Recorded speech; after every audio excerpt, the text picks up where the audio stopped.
Coupling in physics. Interaction between physical system. What is coupling in physics? Coupling is the interaction between two or more physical systems.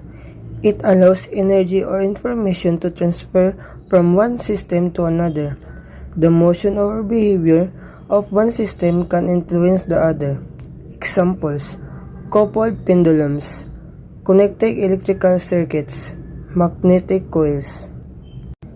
Importance and application. Couplings explains how energy moves between systems. It is important in many scientific and technological applications.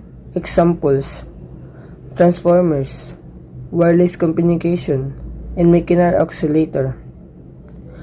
Coupling allows systems to work together by transferring energy efficiently. Example of coupling: coupled pendulums. Two pendulums connected by a spring transfer energy to each other. Electrical coupling.